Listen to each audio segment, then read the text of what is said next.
Carl Jung once said, "People don't just wear masks, they demand others to wear them too."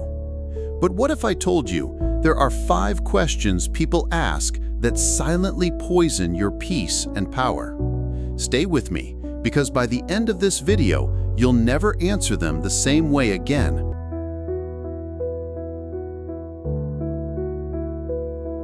At first, they just want to talk. A phone call here, a message there, an unexpected drop-by. They seem to always need your presence, your attention, your listening ear. But over time, your minutes become hours, and your hours become the stolen days of your life. Carl Jung taught us that time is not just about the clock, it's the container in which we shape our identity. The self, the true self, only emerges in stillness, solitude, and contemplation. When someone constantly demands your time, they are, in essence, demanding access to your soul's architecture. These people rarely ask, "Do you have the capacity right now?" They don't wonder if you're okay, they just need your time to fill their own void. Jung would say they are projecting their unlived life onto you.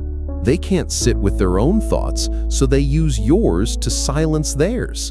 And you, perhaps out of kindness, keep giving. But what's left of you when all your hours belong to someone else? Guard your time as if your identity depends on it, because it does. When people consistently ask for your time but never give you space to be, it's not love, it's dependency masked as connection. Loyalty is one of the most beautiful things a human being can offer, until it's weaponized. Some people will ask for your loyalty again and again. They'll expect you to take their side even when they're wrong. They'll want your agreement even when it betrays your values. They'll call it standing by them, but Jung would call it self-abandonment. And he warned us the most terrifying thing is to accept oneself completely, because most people don't. When someone insists on your loyalty at the cost of your truth, they are not asking for love, they are demanding obedience. Jung described this as being trapped in the persona, the mask we wear to fit in, to be liked, to survive. The more you say yes to someone else's reality, the more you say no to your own. And the greater the distance grows between who you are and who they want you to be. True loyalty does not require sacrifice of self. If someone constantly demands your allegiance without respecting your autonomy, they are not your friend, they are your captor. And the escape begins with the single word, no. It starts subtly. They like you better when you don't talk about your dreams. They get quiet when you mention what excites you. They redirect every conversation back to themselves. Slowly, you stop expressing. You become the version of yourself that is most comfortable for them. Jung believed this is where the real damage begins, because the more we disown our authenticity, the louder our unconscious rebels. People who constantly ask for your identity don't usually know they're doing it. They're not villains. They're just afraid that if you become fully yourself, you'll leave. So they keep you small, safe, silent. They want you to be predictable, but what they really fear is your evolution, because if you grow, they can't control you anymore. Jung's concept of individuation teaches us that becoming who you truly are is not selfish, it's sacred. It is your birthright, and any relationship that requires you to shrink in order to survive is not love, it's emotional exile. Protect your identity the way you would protect a child, because that's what it is, a vulnerable, growing soul that needs nurturing, not suppression. There are people who are not offended by what you say, but by the fact that you have the courage to say it. They'll ask you to keep the peace, to not make things difficult. They'll say you're too sensitive or too dramatic. But Jung would remind us whatever we suppress becomes part of the shadow, and the shadow doesn't disappear. it waits. When someone is always asking for your silence, they're not seeking peace, they're demanding control. They want comfort over truth, stillness over healing, and harmony over honesty. But silence has a cost, and that cost is your emotional integrity. Jung taught that unexpressed truths don't vanish, they become neuroses. They become insomnia, anxiety, and depression. They show up in our bodies, in our habits, in the quiet pain we carry without understanding why.